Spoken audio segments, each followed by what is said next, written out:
Hello everyone, welcome back to my YouTube channel. तो अगर आप चैनल पे नए हैं तो चैनल को आपको सब्सक्राइब करना, लाइक करना एंड शेयर करना है। तो चलो अभी स्टार्ट करते हैं। ठीक है, तो अभी बीएड सेमेस्टर 4 का एग्ज़ाम आने वाला है। 28 से एग्ज़ाम है। तो इस चैनल को अगर आपने सब्सक्राइब नहीं किया तो सब्सक्राइब कर लो, क्योंकि इस चैनल पे आपको इम्पॉर्टेंट क्वेश्चन आपको देखने को मिलेंगे। ठीक है, तो चलो अभी स्टार्ट करते हैं। तो आज का जो हमारा टॉपिक है ये जेंडर, सोसाइटी एंड स्कूल का एक इम्पॉर्टेंट टॉपिक है। तो टॉपिक ये क्वेश्चन ये है कि स्त्री शिक्षा को बढ़ावा देने में जन संचार माध्यम की भूमिका का वर्णन करें। ठीक है, तो अगर आपने मेरा प्रीवियस लेक्चर नहीं देखा है तो प्रीवियस लेक्चर आप देख लो, जहाँ से आपको ये पता चलेगा कि रूपरेखा कैसे रेडी करना है, कैसे क्वेश्चन में क्या क्या डालने होते हैं, क्वेश्चन का वेटेज को कैसे बढ़ाना होता है। तो ये सब चीज़ अगर आप नहीं जानते हो तो मेरा प्रीवियस लेक्चर आप देखो, वहाँ पर आप सीख जाओगे। फिर आपको एज इट इज़ वही रूल आपको यहाँ पर फॉलो करना है। क्योंकि एग्ज़ाम है, टाइम नहीं है, इसीलिए मैंने यहाँ पे इस क्वेश्चन पे रूपरेखा रेडी नहीं किया है और डायरेक्ट मैं आंसर की हूँ। तो चलो अब स्टार्ट करते हैं। तो पहले हम समझेंगे कि स्त्री शिक्षा को बढ़ावा देने में जन संचार माध्यम की भूमिका। ठीक है, तो जन संचार माध्यम हम जानते हो टीवी, इंटरनेट। ठीक है, और स्त्री शिक्षा। तो देखो भूमिका पहले देखेंगे, इंट्रोडक्शन पार्ट देखेंगे कि इंट्रोडक्शन पार्ट क्या है। देवी, माँ, सहचरी, प्राण। भारतीय परंपरा में नारी के इतने रूप बताए गए हैं। मतलब जो भारतीय परंपरा है उसमें जो नारी है उनका कितना रूप बताया गया है। पहले तो देवी, ठीक है, माँ, सहचरी और प्राण। भारतीय परंपरा में नारी के इतने रूप बताए गए हैं। कविवर पंत ने पर क्या पुरुष ने नारी के इन रूपों का सम्मान करके उसकी शिक्षा दीक्षा की व्यवस्था की है। क्वेश्चन ये है, ठीक है, कि जो प्राचीन समय में परंपरा में, भारतीय परंपरा में नारी के तो बहुत से रूप बताए हैं।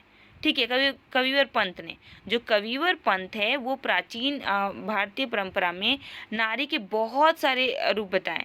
ठीक है, जैसे देवी, माँ, सहचरी, प्राण।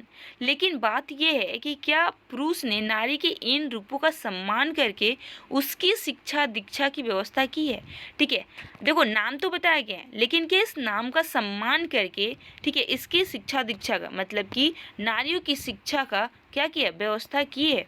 इसका उत्तर सुनिए स्वामी विवेकानंद से।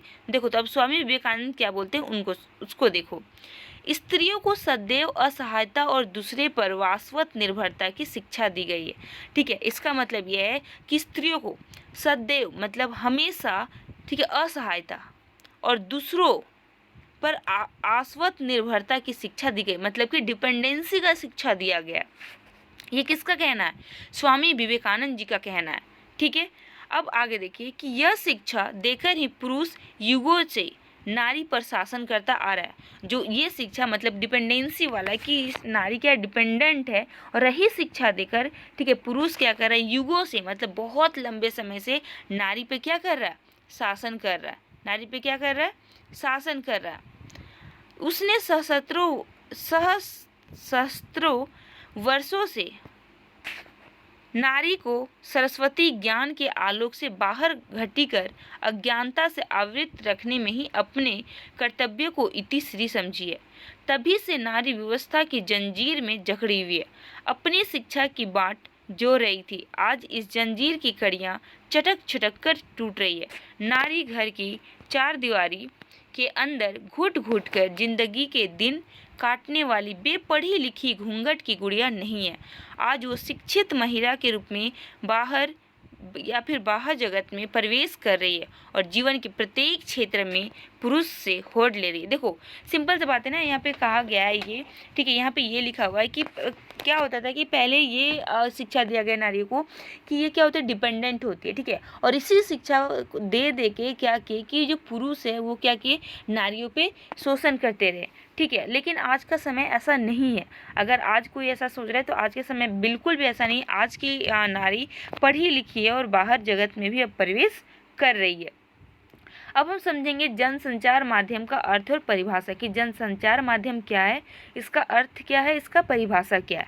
ठीक है, तो पहले हम लोग अर्थ को समझेंगे कि वर्तमान युग में जनसंचार के माध्यमों का बड़ा ही शैक्षिक महत्व है।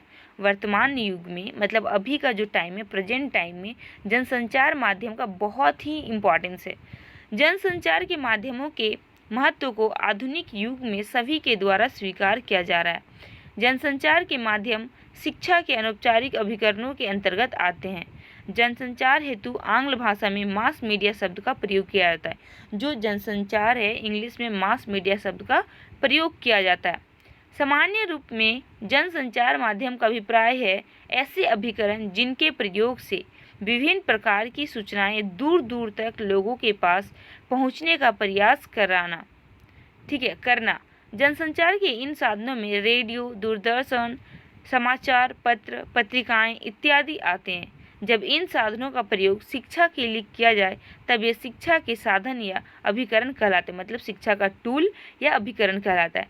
जनसंचार के अभिकरणों के द्वारा कम समय में अधिक व्यक्तियों को शिक्षा दिए तथा सूचनाओं का आदान प्रदान किया जा सकता है।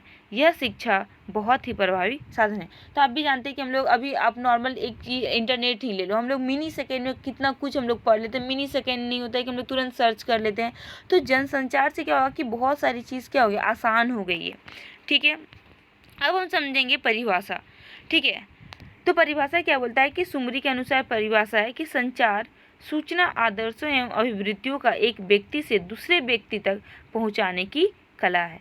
सही बात है कि जो संचार सूचना है वो आदर्शों, अभिवृत्तियों, ठीक है, व्यक्तियों, एक व्यक्ति से दूसरे व्यक्ति तक पहुंचाने का क्या है, कला है। अब डॉक्टर गोकुल चंद्र पांडे के अनुसार, डॉक्टर गोकुल चंद्र पांडे क्या बोलते हैं, देखो, संचार सूचना व्यक्त अथवा अव्यक्त रूप से सूचनाओं का प्रेषण एवं स्वीकरण है। वो भी उनका भी वही कहना है, लेकिन इनके वर्ड्स थोड़े से यहाँ पे मॉडिफाई कर दिए गए हैं। अब हम समझेंगे जनसंचार की आवश्यकता तथा महत्व की, जनसंचार की क्या आवश्यकताएं हैं और क्या क्या महत्व है। मनुष्य एक सामाजिक प्राणी है। हम सभी जानते हैं कि मनुष्य क्या है, एक सामाजिक प्राणी है। अतः विचारों का आदान प्रदान वह प्रारंभ से ही करता आया है। इसके महत्व तथा आवश्यकता निम्नलिखित है। पहला, जनसंचार के माध्यमों का महत्व इसलिए भी अत्यधिक है कि इनके माध्यम से एक ही समय में विशाल जनसमूह को शिक्षित किया जा सकता है। बिल्कुल सही बात है। आज हम लोग क्या करते हैं, आज के डेट में, कि हम लोग स्मार्ट बोर्ड लगा देते हैं, बहुत बड़ा सा हॉल होता है और एक समय पे हम लोग सैकड़ों बच्चों को शिक्षा दे रहे होते हैं।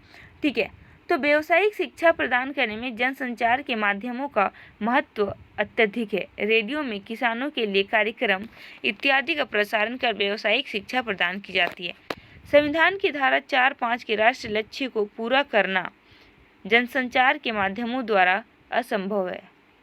सामाजिक दृष्टि से जन सामान्य में जागरूकता उत्पन्न करना, ये सब होता है। ये बहुत ही इजी टॉपिक है, ठीक है, बहुत टफ टॉपिक नहीं है। अगर आप एक बार रीडिंग करोगे तो आपको समझ में आ जाएगा। तो मैं प्ले कर दे रही हूँ, आप एक बार रीड कर लो अच्छे से।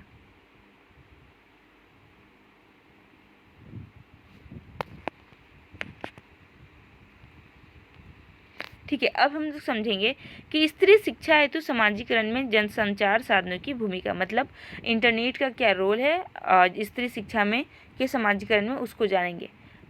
ठीक है, तो स्त्री शिक्षा हेतु समाज शिक्षा में जनसंचार के साधनों की भूमिका अत्यधिक महत्वपूर्ण है, क्योंकि जनसंचार अत्यधिक प्रभावी अभिकरण है जिसके द्वारा एक ही समय में विस्तृत जनसमूह को शिक्षित किया जा सकता है। वर्तमान में जनसंचार के माध्यमों की पहुंच रेडियो, टेलीविज़न, समाचार पत्रों आदि के रूप में घर घर तक है, चाहे वह ग्रामीण वातावरण हो या शहरी वातावरण।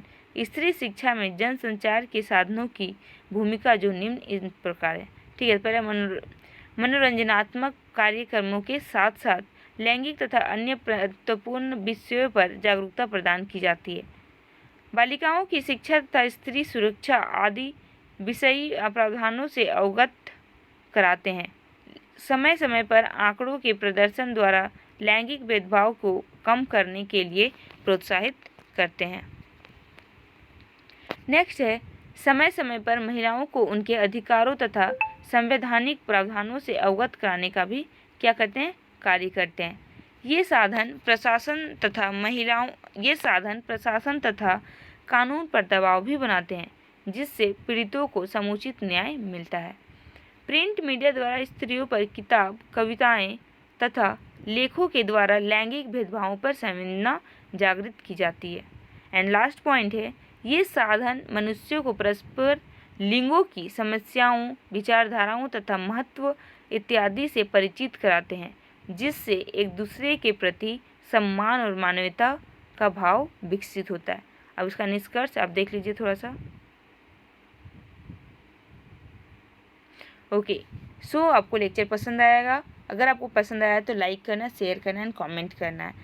और आपको कौन सी टॉपिक पे आपको वीडियो लेक्चर चाहिए आप ये भी कमेंट करके बताइए। मैं कोशिश करूँगी कि उस पर मैं लेक्चर भी बनाऊँ। Thank you.